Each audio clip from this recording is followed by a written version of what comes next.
দেখেন, আমাকে পুরস্কার ঘোষণা করছে, আমাকে মেরে ফেলে দেওয়া হলে 30 লাখ টাকা দেওয়া হবে।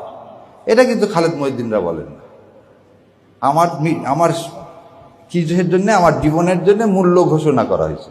তাই হচ্ছে আমার মূল্য তো আল্লাহ নির্ধারণ করে দিচ্ছে, তোমাদের তো দরকার নেই, এবং টাকা লাগলে আসো আমি দিয়ে দিচ্ছি। প্রথম জিনিসটা কি, ইসলাম হলে আপনি তো দুর্নীতি করতে পারবেন না, ইসলাম হলে অন্যের হক নষ্ট করতে পারবেন না। আর ইসলাম প্রতিষ্ঠা হলে একটা মেয়ে রাত 12টা হোক 1টা হোক যখন যাবে, আমাদের কোনো বোনের দিকে কেউ ফিরেও তাকাবে না। এই সমাজকে ইন্ডিয়া প্রতিষ্ঠিত করতে দিতে চায় না। কুল্লে নাফসিন যায়কাতুল মউত, মৃত্যুর স্বাদ আমাকে গ্রহণ করতে হবে। একজন শহীদকে জিজ্ঞাসা করা হবে, তুমি কি চাও আমার কাছে? সে বলবে, আমি আবার দুনিয়াতে যে আবার শহীদ হয়ে যেতে চাই।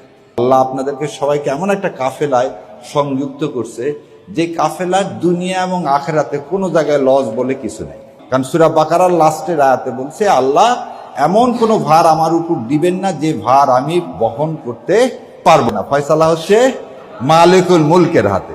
তো মালিকুল মুলক যদি ভাবে যে জামাতে ইসলাম আজকে উপযুক্ত এবং জামাত ইসলাম ইনশাল্লাহ এ দেশ চালাতে সক্ষম, তাহলে অবশ্যই নিয়ে যাবেন। আমরা এমন একটা প্রতীক নিয়ে কাজ করি যেটা দুনিয়া এবং আখিরাত দুই জায়গাতেই উপকারী। দ্বিতীয় একটা কথা বলি, আল্লাহ সুবহানাহু ওয়া তাআলার কাছে আমি সবসময় দোয়া করি, রব্বি ইশরাহ লি সাদরি ওয়াসসির লি আমরি ওয়াহলুল উকদাতান মিন লিসানি ইয়াফকাহু কাওলি। আমার কণ্ঠকে ইসলামের জন্য এমন করে দাও যে ওই কানের ছিদ্র আর ভেদ না, ওই কান পর্যন্ত যেন পৌঁছায় দেয়।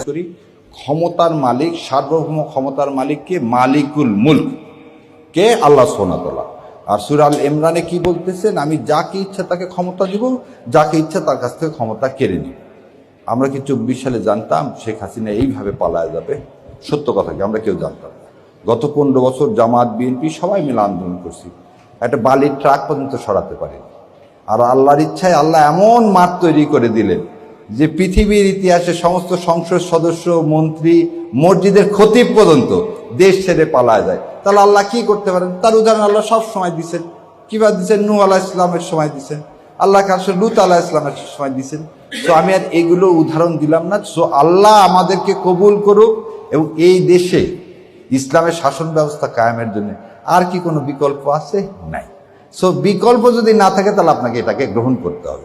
যারা আমাদের সমালোচনা করেন তাদের কাছেও আমার আহ্বান, ভাই বিকল্প তাহলে আপনি তৈরি করেন, করে ইসলাম কায়েম করেন। যদি না মনে হয় জামাত ইসলাম ভালো, ঠিক আছে, আপনি করে ইসলাম কায়েম করেন। আর যদি না করতে পারেন তাহলে জামাত ইসলামকে ভোটদান করেন, কারণ আপনার উপর এটা ফরজে কিফায়া ইসলাম কায়েম করা। সো আল্লাহ আমার এই শহীদ ভাইদের বদলে, খালি এই শহীদ না, যারা আরো শহীদ হয়েছেন তাদের বদলে আল্লাহ এই জমিনে ইসলাম কায়েম করুক। আর আপনারা আমার জন্য দোয়া করবেন, আল্লাহ যেন আমাকে এই পথে সারা জীবনের